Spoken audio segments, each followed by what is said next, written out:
एक बहुत ही सक्सेसफुल इंसान मेरे क्लिनिक पे आता है, वो मेरे दोस्त भी हैं। उनका कहना है कि डॉक्टर साहब आजकल मैं बहुत ज्यादा ओवर थिंकिंग करने लग गया हूँ। मैं दिन के अंदर बैठे बैठे ऐसी इवेंट या ऐसी घटना जिसके बाद जो हुई ही नहीं है उसको मैं देखता हूँ, विजुअलाइज करता हूँ, उसके परिणाम के पास चले जाता हूँ और वो इतनी नेगेटिव होती है कि मेरे मन और मेरा तन है वो दोनों खराब हो रहे हैं। मैं रोक नहीं पाता हूं, मैं ओवर थिंकिंग इतनी ज्यादा कर रहा हूं। इसकी वजह क्या है और मैं इससे कैसे निजात पाऊं? दोस्तों नमस्कार, मैं हूं आपका मनोचिकित्सक दोस्त डॉक्टर सिद्धार्थ असवाल, मस्तिष्क मनोरोग नशा मुक्ति एवं यौन रोग विशेषज्ञ। दोस्तों जो मेरे मित्र जो एक बहुत ही सक्सेसफुल इंसान है वो इस समस्या को लेकर मेरे पास आते हैं कि मैं ओवर थिंकिंग बहुत करने लगा हूं। मतलब अपन किसी घटना या इंसिडेंट जो हुई नहीं है या होने वाली है उसके बारे में बहुत ज्यादा सोचना, उसके नेगेटिव परिणाम के बारे में सोचना और उनको महसूस करना और अपने ब्रेन को ये रियलाइज कराना कि ये घटना हो चुकी है। ये एक बहुत ही बड़ी मानसिक विडंबना है ओवर थिंकिंग, जिससे आजकल हर दूसरा तीसरा व्यक्ति इससे ग्रसित है। और इस ओवर थिंकिंग के चलते वह अपने माइंड के अंदर इतनी नेगेटिविटी क्रिएट कर लेता है कि जिस नेगेटिविटी के कारण उनका सर दर्द होने लग जाता है, मन खराब हो जाता है, चिड़चिड़ा होता है, गुस्सा आने लग जाता है और उसकी जो पूरी लाइफ की जो प्रोडक्टिविटी है वो बेकार हो जाती है। वो अपना रूटीन वर्क भी नहीं कर पाता और अपने प्रोफेशनल और रिलेशनल लाइफ में प्रॉब्लम महसूस करता है। दोस्तों आइए हम बात करते हैं कि ये ओवर थिंकिंग क्या है। ओवर थिंकिंग दोस्तों एक ऐसी किसी एग्जाम्पल से हम आपको समझाते हैं बहुत अच्छे से। जैसे एक मदर है, एक मदर अपने बच्चे को लेके बहुत ज्यादा एंसियस है या ओवर थिंकिंग करती है। जैसे उस किसी एक मदर ने अपने बच्चे को लेकर इस तरह से सोचती है कि उसने पास्ट के अंदर किसी दूसरे बच्चों को इंजरी लगते हुए या चोट लगते हुए या एक्सीडेंट होते हुए देख लिया, तो अब वो घर बैठे बैठे यही पूरे दिन सोचती रहती है कि मेरा बच्चा भी स्कूल जा रहा है, वो स्कूल जाएगा तो फिर उसकी एक्सीडेंट हो जाएगा, उसके चोट लग जाएगी, फिर उसको हॉस्पिटल लेके आएंगे, हॉस्पिटल के अंदर वेंटिलेटर पे रखेंगे, वहां पे डॉक्टर आके उसको ये कहेगा कि आपका बच्चे के तो चांसेस बहुत कम है और उसके बाद में बच्चा डेड हो जाएगा, चला जाएगा इस दुनिया से, फिर मेरा क्या होगा। इस तरह की नेगेटिव चीजें ओवर थिंकिंग सोच सोच के। इसी तरह से दोस्तों जैसे कोई स्टूडेंट है वो अपनी पढ़ाई को लेके ओवर थिंकिंग करती है, नेगेटिव थिंकिंग रखती है, तो वह उसके एग्जाम से पहले ही उसके एग्जाम तक का सफर तय करती है, अपने माइंड के अंदर एक विशियस साइकिल चलाती है और ये सोचती है कि मैं एग्जाम दूंगी, मुझे इतना टफ पेपर आएगा, फिर मेरे से क्वेश्चन नहीं होंगे, फिर मैं फेल हो जाऊंगी, फिर मेरे पेरेंट्स क्या कहेंगे, मेरे दोस्त क्या कहेंगे, मेरी लाइफ स्पॉइल हो जाएगी। और इन सब चीज घटनाओं का विजुअलाइजेशन करके अपना एक ड्रीम देख के और बहुत ज्यादा नेगेटिव हो जाती है। सर दर्द जैसी घबराहट, बेचैनी, रेंगटे खड़े होना और इरिटेशन जैसी प्रॉब्लम है अपने अंदर क्रिएट कर लेती है। दोस्तों ये ओवर थिंकिंग क्यों होती है?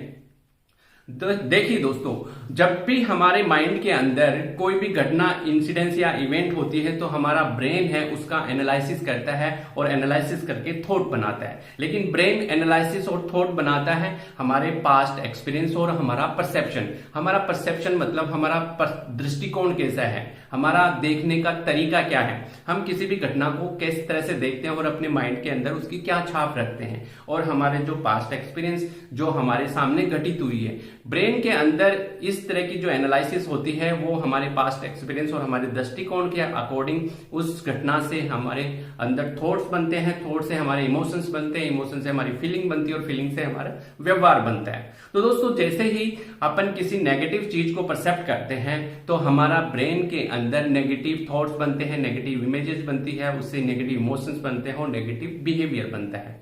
तो सपोज करो कि एक मदर है जो अपने बच्चे को लेके नेगेटिव सोचती है कि खास कहीं मेरे बच्चे को ना लग जाए और मेरे बच्चे को चोट ना लग जाए, अगर चोट लगी तो उसको इस तरह से एक्सीडेंट होने पे, इस तरह से चोट लगने पे उसको इस तरह से हॉस्पिटल जाएगा।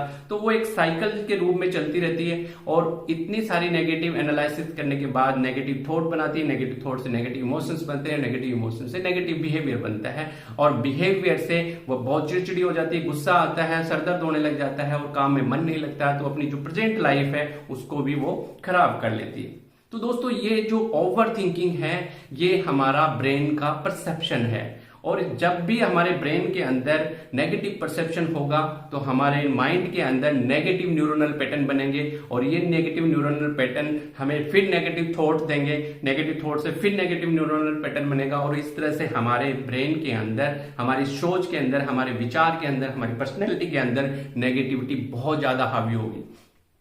जब ये नेगेटिविटी बहुत ज्यादा होगी तो हमारे कॉन्शियस माइंड से सबकॉन्शियस माइंड में जाएगी और सबकॉन्शियस माइंड इसको रियल मान लेगा और रियल मानने के बाद हमें उसी का वो रिजल्ट देगा।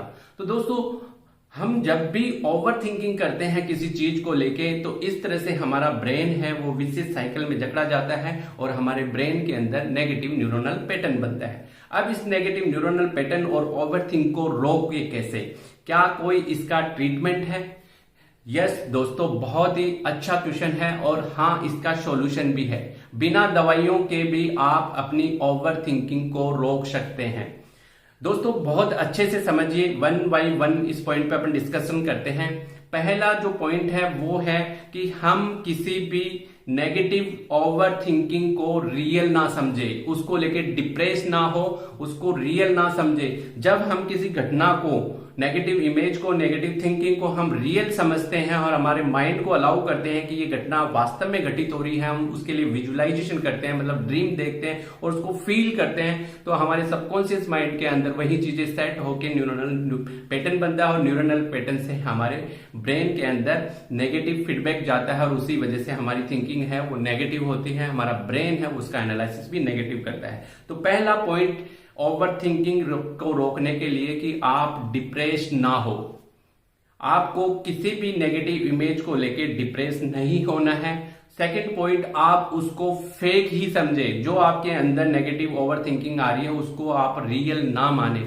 जब आप इस चीज को, जब इस घटना को जो ओवर थिंक कर रहे हैं उसको आप रियल नहीं मानते तो आपका ब्रेन के अंदर जो साइड इफेक्ट्स आ रहे हैं जैसे सरदर्द होना, घबराहट होना, बेचैनी होना, गुस्सा आना, ये सब चीजें नहीं होगी। और जब थर्ड पॉइंट ये है कि जब आप इस घटना को फेक मानते हैं तो आपके ब्रेन के अंदर न्यूरोनल पैटर्न भी जो है नेगेटिव नहीं बनेंगे बल्कि पॉजिटिव बनेंगे और उससे आपका कॉन्फिडेंस बढ़ेगा। दोस्तों, एक सबसे जो इम्पोर्टेंट जो इसका ट्रीटमेंट का जो थेरेपी है वो है cognitive behaviour therapy. Cognitive behaviour therapy क्या है? दोस्तों, जब भी नेगेटिव थॉट अपने माइंड में आते हैं और ब्रेन जब इसका एनालिसिस करता है तो हमारे अंदर एक डिस्प्यूटेड थॉट होता है, नेगेटिव थॉट होता है, नेगेटिव इमेज होती है, नेगेटिव परसेप्शन होता है। तो हमें सीबीटी के माध्यम से हमारी नेगेटिव चीजें हटा के और उसको रिप्लेस करना है पॉजिटिव चीजों से या पॉजिटिव विचारों से। सीबीटी का मेन मकसद या मेन ट्रीटमेंट का फंडा है यही है कि हम नेगेटिव थॉट्स को हटा के और उसकी जगह पॉजिटिव रिप्लेस करें, उससे हमारे अंदर ये ओवर थिंकिंग की जो प्रॉब्लम है वो हट जाएगी। और फोर्थ और इम्पोर्टेंट पॉइंट ये है दोस्तों कि आप सुबह सोते वक्त, सुबह उठते वक्त और शाम को सोते वक्त 5 मिनट के लिए अपने आप को पॉजिटिव ऑटो सजेशन दें। पॉजिटिव ऑटो सजेशन से आपके ब्रेन के अंदर, आपके सबकॉन्शियस माइंड के अंदर वो चीजें स्टोर होगी, उससे पॉजिटिव न्यूरोनल पैटर्न बनेगा और आपके अंदर जब भी कोई नेगेटिव इमेज या नेगेटिव चीजें जो आपके माइंड में आती है उससे आपके अंदर नेगेटिव न्यूरोनल पैटर्न नहीं बनेगा और उससे आपका कॉन्फिडेंस बढ़ेगा और आप इस बीमारी से निजात पा सकते हैं। दोस्तों, 1 बाय 1 इस स्टेप को अपनी लाइफ में डालिए, अपनी आदत में डालिए।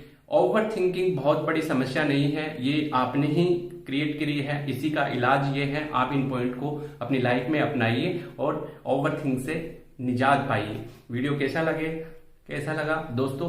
सब्सक्राइब करिए सिद्धार्था द हीलिंग सेंटर। जय हिंद, जय भारत।